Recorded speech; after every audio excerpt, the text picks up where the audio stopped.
Hello students, welcome to the class gravitation unit 6 +1 physics. इसमें जो topic आज discuss करेंगे बेटा वो है एस्केप वेलोसिटी के बारे में, ठीक है। और हम एक्सप्रेशन डिराइव करेंगे बेटा for escape velocity from the surface of the अर्थ। तो चलिए शुरू करते हैं। सबसे पहले एस्केप वेलोसिटी, इसकी डेफिनेशन से। तो बेटा what is escape velocity? It is the minimum velocity with which a body must be projected vertically upward so that it may just escape the gravitational field of the earth. जी बेटा देखिए कैसे हम कोई भी वस्तु, कोई भी ऑब्जेक्ट अर्थ के सरफेस से ऊपर फेंकते हैं तो क्या होता है, वो ऑब्जेक्ट जो है एक खास हाइट पे जाके दोबारा से अर्थ पे नीचे गिराता है, ठीक है। हम थोड़ी और वेलोसिटी से फेंकते हैं तो थोड़ी और ऊपर चला जाता है, लेकिन फिर दोबारा से ये क्या होता है, अर्थ के सरफेस पे आके गिर जाता है। यानी कि हम जितनी मर्जी स्पीड से या जितनी मर्जी एनर्जी से ऑब्जेक्ट को ऊपर फेंके, वो ऑब्जेक्ट क्या होता है, ऑटोमेटिकली थोड़ी देर बाद वो क्या करता है, due to gravity of earth के सरफेस पे दोबारा से आके गिर जाता है। तो क्यों ना हम ऐसी वेलोसिटी अप्लाई करें ऑब्जेक्ट को कि ये इस ग्रेविटी के चक्कर से ही निकल जाए। यानी कि हम इतनी ज्यादा वेलोसिटी दे, इतनी ज्यादा एनर्जी दे किसी ऑब्जेक्ट को कि वो जो ये ग्रेविटेशनल फील्ड है अर्थ की, इससे ही बाहर चला जाए। अगर ये ऑब्जेक्ट इस ग्रेविटेशनल फील्ड से बाहर चला जाता है तो फिर कोई भी फील्ड क्योंकि इसे नीचे की तरफ नहीं खींच रही, तो ये क्या करेगा, ये एस्केप कर जाएगा ग्रेविटेशनल फील्ड ऑफ द अर्थ से, और ये जो ऑब्जेक्ट है कभी भी रिटर्न नहीं करेगा अर्थ के सरफेस पे, ठीक है। ये कभी भी वापस नहीं आएगा अर्थ के सरफेस में। तो हम बेटा वो वाली वेलोसिटी फाइंड आउट करेंगे जिस वेलोसिटी से हम किसी ऑब्जेक्ट को ऊपर थ्रो करते हैं तो वो ऑब्जेक्ट है जो वो अर्थ की ग्रेविटेशनल फील्ड से बाहर चला जाता है, एस्केप हो जाता है और कभी भी वापस नहीं आता। मान लीजिए वो वेलोसिटी वीई है जिसको हम एस्केप वेलोसिटी कहते हैं। तो हम वीई यानी कि एस्केप वेलोसिटी के लिए एक्सप्रेशन जो है वो फाइंड आउट करेंगे। तो बेटा एक्सप्रेशन करते हैं हम एस्केप वेलोसिटी के लिए। शुरुआत करते हैं हम यहां से इस डायग्राम से। मान लीजिए बेटा अर्थ जो है वो स्फेरिकल बॉडी है जिसका रेडियस आर है और सेंटर ओ है, ठीक है। मास ऑफ अर्थ मान लीजिए कैपिटल एम है। हम क्या चाहते हैं, हम ये चाहते हैं कि हम ऑब्जेक्ट को अर्थ के सरफेस से यानी कि पॉइंट ए से इन्फिनिटी तक लेके जाना चाहते हैं, ठीक है। तो शुरुआत हम यहां से करेंगे बेटा। मान लीजिए यहां पे हमारे पास रास्ते में कोई पॉइंट पी है जहां पे ऑब्जेक्ट पड़ा है, पॉइंट ऑब्जेक्ट पड़ा है जिसका मास स्मॉल है, ठीक है। तो ये पॉइंट पी है। पी की दूरी मान लीजिए बेटा सेंटर ऑफ द अर्थ से एक्स है, यानी कि ये जो दूरी है O P is equal to X, यानी कि यहाँ पे हमारे पास ओ पी जो है वो एक्स के बराबर है, ठीक है। अब मान लीजिए बेटा मैं इस ऑब्जेक्ट को small distance P to Q यानी कि इन्फिनिटी की तरफ जाना है ना मैंने, तो मैं P से Q की तरफ इसको मूव करती हूँ।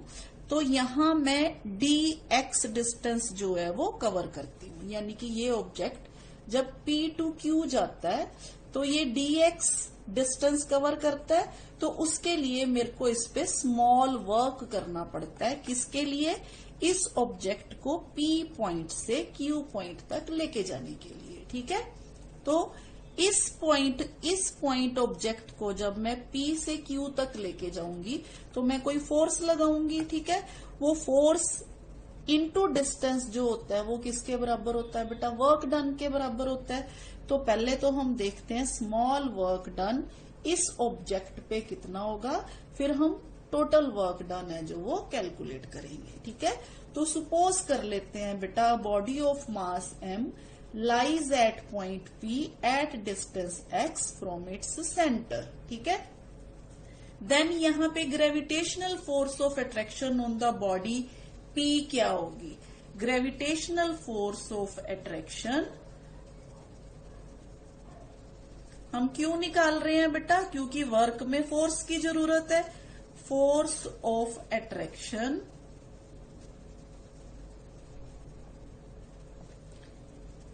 एट P किसके बराबर होगी बेटा? वो F is equal to capital G mass of earth, mass of object divided by distance x square.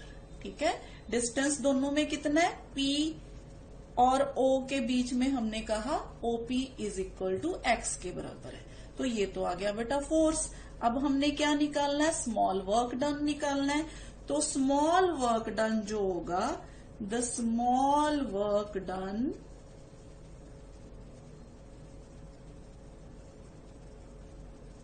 In moving object from P to Q। P to Q जब हम ऑब्जेक्ट को लेके जाएंगे तो यहां पे हमारे पास P से Q तक का डिस्टेंस कितना है बेटा? dx। तो dx डिस्टेंस कवर करेगा। तो यहां हमारे पास स्मॉल वर्क डन dw जो है वो हो जाएगा बेटा F into force into distance, F into dx। ठीक है, तो फोर्स हमारे पास कितनी है बेटा? फोर्स है हमारे पास, ये रही force, Gm by X square into dx। तो ये तो आ गया बेटा हमारे पास स्मॉल वर्क डन। अब हमने करना क्या है बेटा? हमने ऑब्जेक्ट को A पॉइंट से इन्फिनिटी तक लेके जाना है। ठीक है, यानी कि अगर मैं टोटल वर्क डन कैलकुलेट करना चाहूं तो मेरे को क्या करना पड़ेगा? मेरे को R डिस्टेंस से इन्फिनिटी तक जाना पड़ेगा। क्योंकि R डिस्टेंस से क्यों? क्योंकि सेंटर से ये A की जो दूरी है OA जो है वो R के बराबर है। यानी कि यहाँ पे x की वैल्यू जो है वो R है। ठीक है, और यहाँ पे x की वैल्यू जो है वो इन्फिनिटी है। तो हमने कहां से कहां तक जाना है? R टू इन्फिनिटी जाना है। तो हमें क्या करना पड़ेगा? टोटल वर्क डन कैलकुलेट करने के लिए हमें इस जो इक्वेशन है इसको इंटेग्रल करना पड़ेगा। इसका कहां से? R to infinity. तो चलो हम करते हैं, इसका इंटेग्रल करते हैं। तो बेटा total work done in moving the body from the surface of earth that is x is equal to R to a point where there is no gravitational field that is x is equal to infinity. यानी कि जब object infinity पे होगा, इसकी gravitational field से बाहर होगा, तो इसके ऊपर कोई ग्रेविटी नहीं लगेगी। तो वहां तक हमने क्या करना है? वर्क डन कैलकुलेट करना है। तो फिर हमारे पास टोटल वर्क डन जो हो गया वो हो गया बेटा W which is integral of dw which is again equal to, value put कर देते हैं, Gm by X square dx जो हमने dw की फाइंड आउट की थी, R टू इन्फिनिटी। इसको हमने R टू इन्फिनिटी जो है वो इंटेग्रल ले लिया इसका। अब हम इंटेग्रल सॉल्व करेंगे इसका। तो इंटेग्रल सॉल्व करने के लिए बेटा ये Gm जो है ये क्या है? कांस्टेंट है, ये बाहर आ जाएंगे। तो यहाँ पे हमारे पास आ जाएगा बेटा Gm x raise to power -2 dx R to infinity. तो ये हमारे पास जब हम सॉल्व करेंगे Gm -1 by x R to infinity. अगर आपको याद हो बेटा, हमने ग्रेविटेशनल पोटेंशियल एनर्जी में भी इसी तरह का जो कैलकुलेशन की थी। फर्क सिर्फ क्या था? यहाँ पे हम सरफेस से इन्फिनिटी तक बॉडी को लेके जा रहे हैं, वहां पर हम इन्फिनिटी टू पॉइंट P पे लेके आए थे, यानी कि इसके उलट गए थे हम। ठीक है, तो यहाँ पे हमारे पास जब हम लिमिट्स पुट करेंगे, अपर लिमिट पुट करेंगे तो ये 0 आ जाएगा, लोअर लिमिट पुट करेंगे तो हमारे पास जो वर्क डन है बेटा वो आ जाएगा Gm एज इट इज, और यहाँ पे 1/r यानी कि R। तो ये वैल्यू आ गई बेटा हमारे पास टोटल वर्क जो हमें करना पड़ेगा ऑब्जेक्ट को ए पॉइंट से इन्फिनिटी तक लेके जाने के लिए। ठीक है, तो इसको मान लेते हैं बेटा हम इक्वेशन 1। अब बेटा जैसा कि मैंने आपको बताया था, जब हम ऑब्जेक्ट को ऊपर फेंकते हैं, मान लीजिए वी वेलोसिटी से हम ऑब्जेक्ट को ऊपर फेंकते हैं, तो ये ऑब्जेक्ट क्या करेगा, काइनेटिक एनर्जी गेन करेगा। ठीक है, due to this velocity mass जिसका m है ऑब्जेक्ट का, वो क्या करेगा, काइनेटिक एनर्जी गेन कर लेगा। तो काइनेटिक एनर्जी का फॉर्मूला क्या होता है हमारे पास, काइनेटिक एनर्जी होती है हाफ mv²। तो यहां से फिर हमारे पास काइनेटिक एनर्जी इस ऑब्जेक्ट की क्या आ जाएगी बेटा, if v is the escape velocity of the body, तो काइनेटिक एनर्जी क्या आएगी इस केस में ऑब्जेक्ट की, kinetic energy of the object आ जाएगी, of the object is equal to half mve²। यहाँ पे हम v की जगह पे ve² यानी कि एस्केप वेलोसिटी का स्क्वायर लेते हैं। ठीक है, अच्छा बेटा, अब ये जो एनर्जी है इतनी ज्यादा अमाउंट में होनी चाहिए कि ये जो ऑब्जेक्ट है सरफेस से इन्फिनिटी तक चला जाए, यानी कि जो वर्क हमने किया है ना वो इस एनर्जी की वजह से। ठीक है, यानी कि एनर्जी जो है इतनी सफिशिएंट हो कि ये परफॉर्म कर सके इतना वर्क कि ऑब्जेक्ट जो है ए पॉइंट से इन्फिनिटी तक चला जाए। तो इन दैट केस बेटा ये दोनों इक्वेशंस क्या होनी चाहिए, एक दूसरे के बराबर होनी चाहिए, यानी कि ये एनर्जी और ये वर्क दोनों क्या होने चाहिए, सेम होने चाहिए। ठीक है, तो इस केस में हमारे पास from 1 and 2 half mve² is equal to gmm by r, ये होना चाहिए। क्यों होना चाहिए बेटा, क्योंकि kinetic energy imparted to the body at the surface of the earth will be just sufficient to perform work. ठीक है, तो अगर ये इक्वेशन इसके बराबर होगी बेटा, m से m जो है वो कट हो गया। ठीक है, तो हमारे पास ve² है जो 2 times gm/r आ गया। ठीक है, अब बेटा इस इक्वेशन में हम ये जो है हमारे पास एस्केप वेलोसिटी, इस इक्वेशन को अगर हम इस तरह से लिख दें तो ये आ गई एस्केप वेलोसिटी 2gm/r। ठीक है, अच्छा बेटा, अब हमें पता है कि एक्सेलरेशन ड्यू टू ग्रेविटी जो होती है स्मॉल g, उसकी वैल्यू होती है बेटा gm/r²।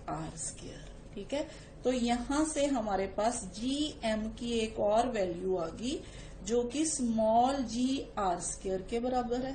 ठीक है, तो अगर ये वैल्यू हम यहाँ पे पुट कर दे तो हमारे पास एस्केप वेलोसिटी की जो वैल्यू है, एस्केप वेलोसिटी आ जाएगी 2 times gr²/r is equal to 2 times gr under. तो ये आ गई बेटा हमारे पास एस्केप वेलोसिटी की value in terms of acceleration due to gravity and radius of the earth, या radius of that planet for which we are calculating escape velocity. ठीक है, और इस केस में जो एस्केप वेलोसिटी है वो किस पे डिपेंड कर रही है, mass of the planet and radius of the planet. ये दोनों टर्म्स में हमारे पास ये जो वैल्यू है बेटा काइनेटिक एनर्जी एस्केप वेलोसिटी की वैल्यू है। ठीक है, तो इन दोनों इक्वेशन से हमने क्या देखा बेटा, जो एस्केप वेलोसिटी है ना वो ऑब्जेक्ट के मास पे नहीं डिपेंड कर रही, जिस ऑब्जेक्ट को हम प्रोजेक्ट कर रहे हैं ना उस पे ये डिपेंड नहीं कर रही। ठीक है, तो हम यहाँ पे ये लिख सकते हैं, तो बेटा यहां से हम कह सकते हैं it does not depend upon the mass of the object projected, यानी कि जो हमने ऑब्जेक्ट ऊपर फेंका है उसका मास जो है उस पर डिपेंड नहीं करती है escape velocity. It depends upon the mass and size of the planet, बल्कि ये किस पे डिपेंड कर रही है, साइज पे डिपेंड कर रही है, अर्थ के, यानी कि इस केस में हमने जो प्लेनेट हमने लिया है एस्केप वेलोसिटी के लिए, आर पे डिपेंड कर रही है, मास पे डिपेंड कर रही है, यानी कि ये इस प्लेनेट के साइज और मास पे डिपेंड कर रही है जिस प्लेनेट से हमने किसी ऑब्जेक्ट को ऊपर फेंका है। ठीक है, इसके अलावा बेटा it does not depend upon the angle of projection, किस एंगल से हम ऊपर फेंकते हैं ऑब्जेक्ट को, इस पे डिपेंड नहीं करती है एस्केप वेलोसिटी। ठीक है, और एक चीज डिपेंड करती है एस्केप वेलोसिटी लोकेशन, कहाँ से हम फेंक रहे हैं ऑब्जेक्ट को। ठीक है, it depends on the location from where the satellite is projected और ऑब्जेक्ट इज प्रोजेक्टेड। तो बेटा ये तो था हमारे पास एस्केप वेलोसिटी किस पे डिपेंड करती है, किस पे नहीं। अब अगर हम एस्केप वेलोसिटी की वैल्यू लिखें, V is equal to √2GR, earth के केस में अगर हम ये सारी वैल्यूज पुट कर दे बेटा, small g means acceleration due to gravity, जो कि किसके बराबर होती है बेटा, 9.8 मीटर पर सेकेंड स्क्वायर। ठीक है, 9.8 के बराबर। और r means radius of the अर्थ, जो कि 6.4 इंटू 10⁻⁶ जो है मीटर के बराबर होता है। ये वैल्यू अगर हम सारी पुट कर दें तो अर्थ के केस में एस्केप वेलोसिटी है जो वो हमें मिलेगी 11.2 किलोमीटर पर सेकेंड। ठीक है, अच्छा बेटा ये जो एस्केप वेलोसिटी हम फाइंड आउट कर रहे हैं 11.2 किलोमीटर पर सेकेंड, ये इस वेलोसिटी में हम एयर रेजिस्टेंस को निग्लेक्ट कर रहे हैं। अगर हम एयर रेजिस्टेंस, जो एटमॉस्फेयर में रेजिस्टेंस ड्यू टू एयर होता है, उसको भी काउंट कर लें तो जो वैल्यू है एस्केप वेलोसिटी की इससे कहीं ज्यादा आएगी। ठीक है, इतनी वैल्यू नहीं आएगी। यहाँ पे हम ये मान के चल रहे हैं कि जो एयर रेजिस्टेंस है वो क्या है, नाम मात्र है। ठीक है जी बेटा, ये तो था अर्थ का केस।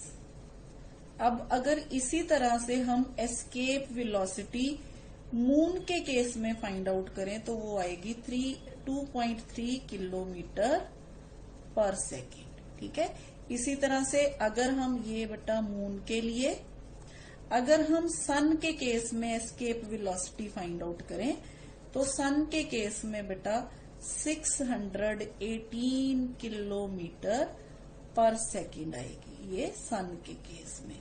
इसी तरह से जुपिटर के केस में ये जो वेलोसिटी है 60 किलोमीटर पर सेकेंड के हिसाब से जो है वो मापी जाती है। ठीक है, जुपिटर।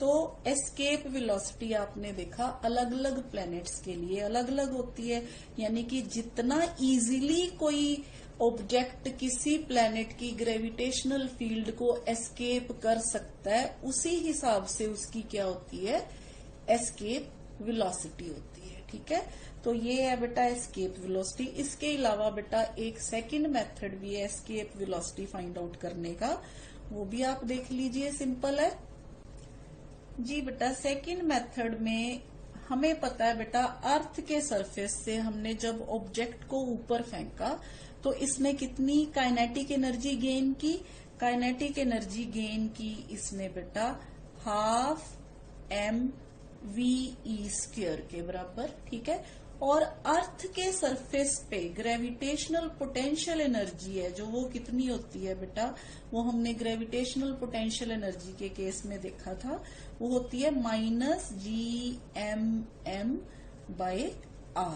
ठीक है, क्योंकि यहाँ पे अर्थ के सरफेस पे जो ऑब्जेक्ट की दूरी है वो कितनी है, अर्थ के सेंटर से r है, तो यहाँ पे ग्रेविटेशनल पोटेंशियल एनर्जी जो होगी वो कितनी है, -gmm/r। ठीक है, तो अच्छा बेटा ये तो हो गया eight the surface of earth, eight the surface. अच्छा, अब इसी तरह से बेटा इन्फिनिटी पे आ जाइए। इन्फिनिटी पे हमने ग्रेविटेशनल पोटेंशियल एनर्जी के केस में कहा था कि एट इन्फिनिटी जो ग्रेविटेशनल पोटेंशियल एनर्जी होती है वो ऑब्जेक्ट की 0 होती है। ठीक है, तो यहाँ पे इन्फिनिटी पे ये 0 हो गई। अब काइनेटिक एनर्जी कितनी होगी यहाँ पे? बेटा काइनेटिक एनर्जी भी 0 होगी। क्यों 0 होगी? क्योंकि पहले ही हमने यहाँ से मिनिमम वेलोसिटी के साथ ऑब्जेक्ट को ऊपर फेंका, तो यहाँ इन्फिनिटी तक जाते जाते इसकी एनर्जी ऑलमोस्ट 0 हो जाती है। ठीक है। और दूसरी बात, क्योंकि ये ग्रेविटेशनल फील्ड से बाहर चला जाता है, तो इसको कोई एनर्जी नहीं चाहिए होती। ठीक है। इसमें कोई एनर्जी नहीं होती इसको एस्केप करने के लिए और ऊपर जाने के लिए।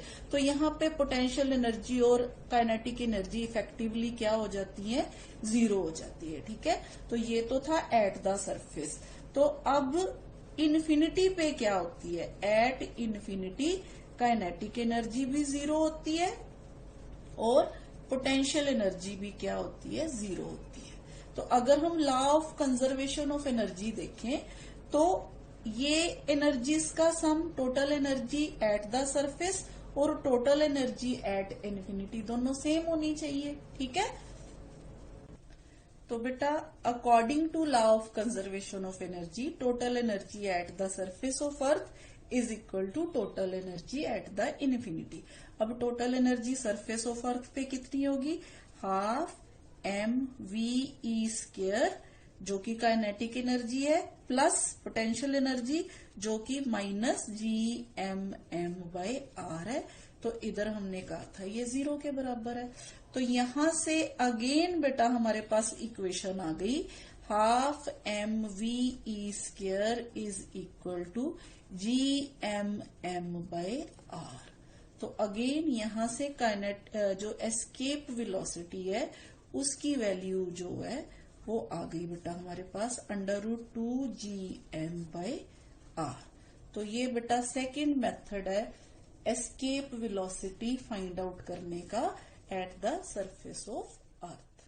तो ये तो था बेटा एस्केप वेलोसिटी। तो आइए बेटा एक एग्जांपल देख लेते हैं एस्केप वेलोसिटी के बारे में। एग्जाम्पल है, this escape speed from earth surface is 11 kilometre per second. A certain planet has a radius twice that of earth but its mean density is the same as that of the earth. Find the value of escape speed from the planet. जी बेटा इस numerical में बहुत ही simple numerical है। जैसे कि हमें पता है एस्केप वेलोसिटी जो है उसका फॉर्मूला हमने किया था √2 times acceleration due to gravity and radius of the earth. ठीक है। अगर बेटा ये सिंपल फॉर्मूला हम लगाते हैं तो हम कोई भी प्लेनेट से एस्केप वेलोसिटी की वैल्यू जो है वो कैलकुलेट कर सकते हैं। इसके अलावा हमने एक और फॉर्मूला किया था, वो था 2gm/r। ठीक है। तो ये फॉर्मूला तो हो गया सिंपल एस्केप वेलोसिटी के लिए। अब यहाँ पे हमें एस्केप वेलोसिटी दी हुई है अर्थ के लिए बेटा 11 किलोमीटर पर सेकेंड। तो मान लेते हैं बेटा इस केस में हम m जो है मास अर्थ के लिए मान लेते हैं, मास m है, रेडियस r है और डेंसिटी जो है वो रो है। ठीक है। अच्छा बेटा हमने इन टर्म्स ऑफ डेंसिटी जो है मास का फॉर्मूला डिराइव किया था जब हमने एक्सेलरेशन ड्यू टू ग्रेविटी की थी। वहां पे अगर आपको याद हो तो हमने m की वैल्यू है जो वो 4/3 πr³ रो निकाल ली थी। ठीक है। क्योंकि जो डेंसिटी होती है वो मास पर यूनिट वॉल्यूम होती है, तो यहां से मास किसके बराबर आ गया? Volume into density of earth. ठीक है। तो इस केस में हमारे पास मास m, रेडियस r और डेंसिटी रो है जो अर्थ के केस में। सेकंड उसने हमें एक और प्लेनेट दिया है बेटा, उसके लिए मान लेते हैं बेटा हम मास जो है वो कैपिटल M डैश है और रेडियस जो है वो r डैश है और डेंसिटी जो है वो रो डैश है। ठीक है। ये किसके लिए? दूसरे प्लेनेट के लिए जो हमें दिया हुआ है। ठीक है। अब हमें पता है कि अर्थ के लिए जो एस्केप वेलोसिटी होती है VE इज इक्वल टू, हम यही वाला फॉर्मूला अगर ले इसमें मास की वैल्यू ये पुट कर दें तो हमारे पास एस्केप वेलोसिटी जो है वो हो जाएगी बेटा 8 pi capital G rho R square by 3 के बराबर। ठीक है, इस फॉर्मूला में हमने मास की जगह पे ये वाली वैल्यू जो है वो पुट कर दी। ठीक है, अब हमें पता है बेटा जो दूसरा प्लेनेट है उसके केस में हमें जो आर डैश दिया हुआ है वो 2 टाइम्स रेडियस ऑफ अर्थ के बराबर है। ठीक है, तो फॉर सेकंड प्लेनेट हम जो कैलकुलेशन करेंगे, जो फ्रॉम द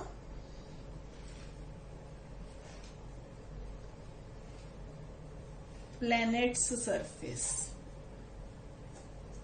ठीक है, तो यहां पे हमारे पास एस्केप वेलोसिटी जो है वो सेम फॉर्मूला 8 पाई जी रो, क्योंकि डेंसिटी उसने हमें बोला है कि सेम है, आर की जगह पे हम यहाँ पे 2r स्क्वायर 2r जो है वो पुट करेंगे, 2r स्क्वायर।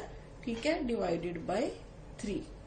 तो इस केस में ये जो वेलोसिटी आ जाएगी बेटा वो आ जाएगी 2 टाइम्स वेलोसिटी ऑफ वीई, क्योंकि अगर हम इसको 2 को स्क्वायर को 2 बाहर निकाल लेते हैं तो बाकी टर्म तो सारी सेम यही है ना, तो 2 times into escape velocity from the earth. तो अब escape velocity from the earth हमें पता है, तो इस प्लेनेट के केस में एस्केप वेलोसिटी आ जाएगी बेटा 2 इंटू 11 यानी कि 22 किलोमीटर पर सेकेंड। तो ये तो था बेटा एक एग्जाम्पल एस्केप वेलोसिटी निकालने के लिए। तो इसी तरह से सिंपल एग्जाम्पल्स जो है वो आते हैं एग्जाम में। तो आज के लिए इतने बेटा, थैंक यू।